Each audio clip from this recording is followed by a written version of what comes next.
कि जो कोई भी हिंदुस्तान में किसी मुसलमान को पाकिस्तानी पुकारेगा उसको नॉन वेल्युबल बनाएंगे, क्योंकि 153 फेल हो चुका है। 153 देखिए मैडम चीख मार रहे हैं, देखिए देखिए देखिए, यही है इनका रवैया, यही है इनका रवैया जिससे जाहिर होता है इनकी सोच और इनकी नीयत।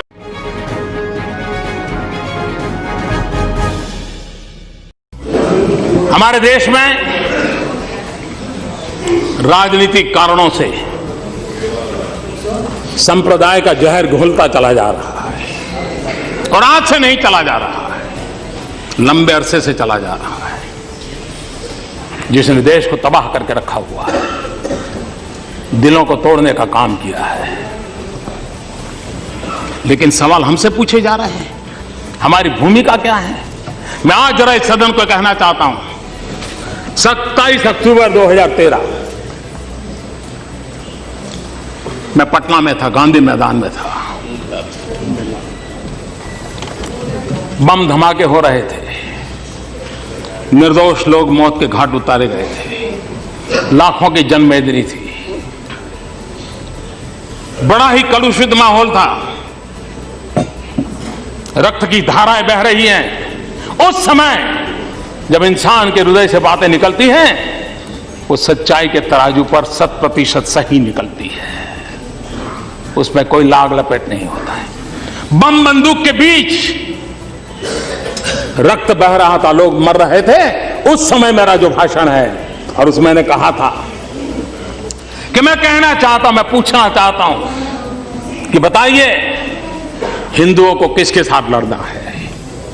क्या मुसलमान के साथ लड़ना है कि गरीबी के साथ लड़ना है?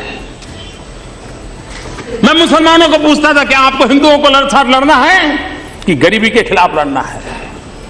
और मैंने कहा आइए, बहुत लड़ लिया, हिंदू मुसलमान एक होकर के हम गरीबी के खिलाफ लड़ाएंगे।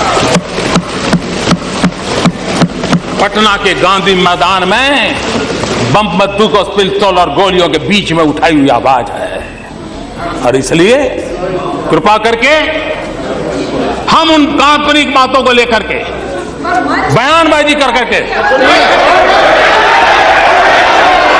मैं मालूम करना चाहता हूं कि वजीर आजम ने एक मीटिंग नहीं ली, 15 निकाती वजीर आजम प्रोग्राम की एक मीटिंग नहीं लिया, और आप बड़े बड़े बातें करते हैं। और 6 महीने में एक मरतबा मीटिंग होनी चाहिए, कभी नहीं हुई मीटिंग, ये पूरा डेटा है मैडम। और मैडम आखिर में मैं अपनी बात खत्म करने से पहले, गवर्नमेंट ने सही कहा कि बाबा साहब अम्बेडकर ने कहा था कि सियासी जमहूरियत की बका या सियासी जमहूरियत उस वक्त ही जिंदा रह सकती है जब समाजी और माशी जमहूरियत का फायदा होगा।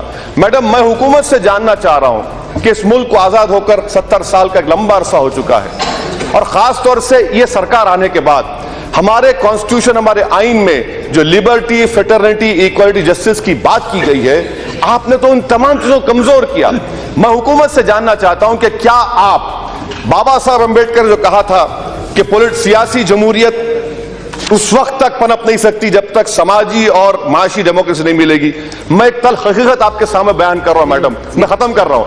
आज भी 70 साल के बाद मुझे पाकिस्तानी कहकर पुकारा जाता है। क्यों मैडम? ये मैंने जिना के पैगाम को ठुकराया हर जगह पर मैडम, अब तो हम तिरंगा भी नहीं लहरा सकते।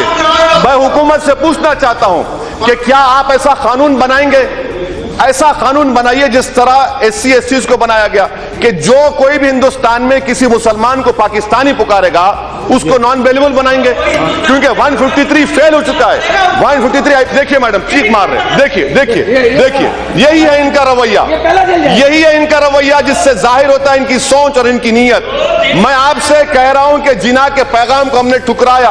आप क्या कानून बना सकते कि हिंदुस्तान में किसी भी मुसलमान को कोई पाकिस्तानी नहीं पुकारेगा?